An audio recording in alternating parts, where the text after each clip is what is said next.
যখন একটা সন্ত্রাসী কার্যক্রম হচ্ছে, সরকারের কিন্তু আইন শৃঙ্খলা রক্ষাকারী বাহিনী নিশ্চুপ ভূমিকায় অবতীর্ণ হচ্ছে। তখন যদি তারা সরব না হয়, তাহলে এই ছোটোখাটো ঘটনাগুলোতে যদি সরবের অভাব থাকে, তাহলে বড় নির্বাচন, যেটা ৩০০ আসনে একদিনই নির্বাচন হবে, সেইখানে কিন্তু আপনার আইনের অনুশাসনটা চরমভাবে দরকার। আর একটা পার্সোনালিটি হওয়ার জন্য সব কিছু কেনাবেচা করা যায় পৃথিবীতে, অভিজ্ঞতাটা কেনাবেচা করা যায় না। যতগুলো অপরাধ একজন উপদেষ্টার নামে আসছে, তার এটার জন্য অনেক দূর তার লম্বাভাবে জার্নি করা উচিত। মানে শাস্তির জার্নি আমি বুঝাচ্ছি, এটা অন্য জার্নি না। নির্বাচন তো একটা সময় হতেই হবে। এটা অনেক দিনের এই দেশের জনসাধারণের চাওয়া, শুধু রাজনৈতিক দলগুলোর চাওয়া তা না, জনসাধারণের এত বেশি চাওয়া ছিল এবং নির্বাচনটা এত বেশি প্রহসনে পরিণত হয়েছিল যে নির্বাচন সম্পর্কে মানুষের আপনার ফিলিংসটাই ধ্বংস হয়ে গেছিল। নষ্ট না, আমি বলবো ধ্বংস হয়ে গেছিল। সেই ধ্বংসের জায়গা থেকে মানুষ আবার ফিরে আসা শুরু করেছে এবং প্রত্যেকটা রাজনৈতিক দল, বেশিরভাগ রাজনৈতিক দল আশা করে যে খুব তাড়াতাড়ি নির্বাচন হবে। এইসব দেখতে দেখতে চাইতে চাইতেও 1 বছর অলরেডি চলে গিয়েছে।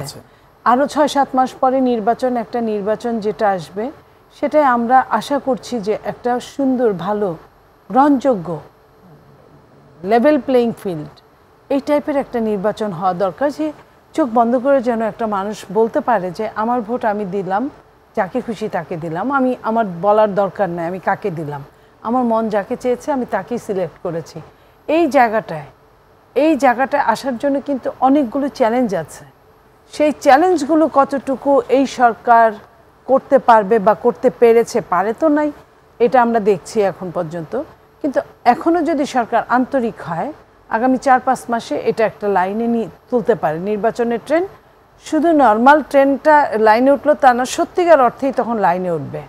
যেমন ধরেন আইন শৃঙ্খলা রক্ষাকারী বাহিনী, তারা একটা বিরাট ভূমিকা অবতীর্ণ হবেন এই নির্বাচনে প্রশাসন একটা বিশাল ভূমিকা অবতীর্ণ হবেন এবং এই নির্বাচনে আপনার বিভিন্ন দলের মধ্যে সহিংসতা এটা যাতে না হতে পারে, সেইখানে সরকারের একটা বিশাল ভূমিকা থাকবে।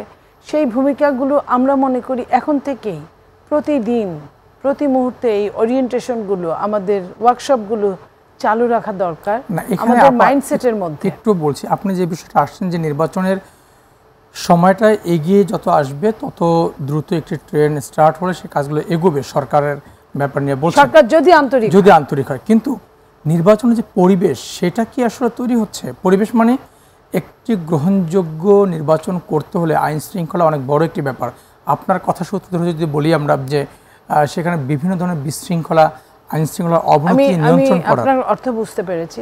সরকার চান না তাই এটা হচ্ছে না। সরকার যদি চাইতেন তাহলে হতো। কারণ সরকার, এই জন্য আমি বলছি, একটা মব যখন একটা সন্ত্রাসী কার্যক্রম হচ্ছে, সরকারের কিন্তু আইন শৃঙ্খলা রক্ষাকারী বাহিনী নিশ্চুপ ভূমিকায় অবতীর্ণ হচ্ছে। তখন যদি তারা সরব না হয়, তাহলে এই ছোটোখাটো ঘটনাগুলোতে যদি সরবের অভাব থাকে, তাহলে বড় নির্বাচন, যেটা ৩০০ আসনে একদিনই নির্বাচন হবে, সেইখানে কিন্তু আপনার আইনের অনুশাসনটা চরমভাবে দরকার। আর এটা এমন না যে একদিনে ওটা তৈরি করা যায় বা ওটা একদিনে লেভেল প্লেইং ফিল্ড বানানো যায়। এটা বানানোর জন্য স্টেপ বাই স্টেপ পদক্ষেপ নিতে হবে। সেই পদক্ষেপগুলো সরকার কতটুকু নিচ্ছে, এটা একটা বিশাল প্রশ্ন। এই কারণে বলছি যে যতগুলো অন্যায় কার্যকলাপ হচ্ছে, আমরা বিএনপি একটা বড় সংগঠন, সেইখান থেকে আমাদের নেতৃবৃন্দ, আমাদের জনাব তারেক রহমান সাহেব, আমাদের অ্যাক্টিং চেয়ারম্যান, উনি নিজেই অনেকবার বলেছেন যে আমরা তো আইন শৃঙ্খলা হাতে নিতে পারি না, এটা হচ্ছে সরকারের কাজ।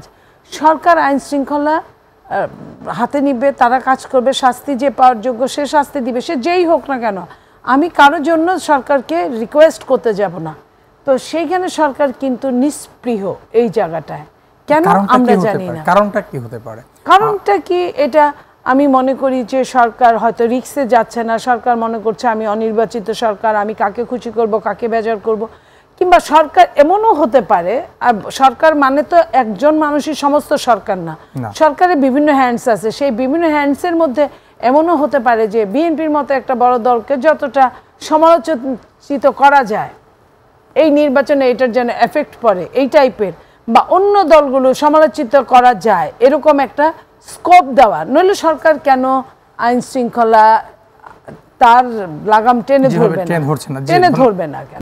দেখেন, এটা হচ্ছে একজন আরেকজনের উপর দোষারোপ করছে, এটা তদন্ত সাপেক্ষে বলা যায়। এই ধরনের কাজগুলো অহরহ এরকম হচ্ছে। কাউকে যেমন ধরেন সিলেটের আপনার সাদা পাথর উঠানো, 2 দিন 3 দিন খুব করে বিএনপির নামে অনেক কিছু বলা হলো, তারপরে দেখা গেল যে ওই ইউনিয়নের চেয়ারম্যান যিনি কিনা জামাতের নেতা, সে এটার মেন হোতা।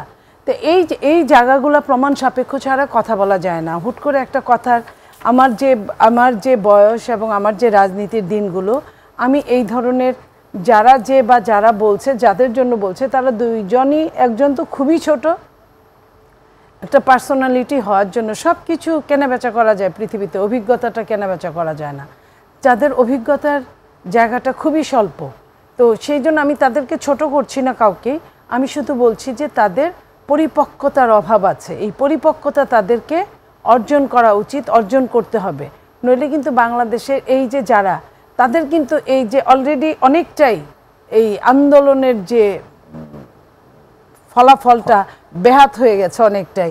এই বেহাত যেন না হয়। একে তো বলেন না চুরি তার উপর সিনাজুরি, ঘটনা তো সত্যি গুলশানে তাদেরকে ধরে আনা হলো, তারা হলো আপনার এই বৈষম্য বিরোধী এনসিপির লোক, এবং এটাই সত্যি, হোক না এনসিপির সর্বোচ্চ না হোক, ও তো একই বয়সের, ও যে ভুলটা করতে পারে সর্বোচ্চ কিন্তু একই বয়সের ওই ভুলটাই করতে পারে।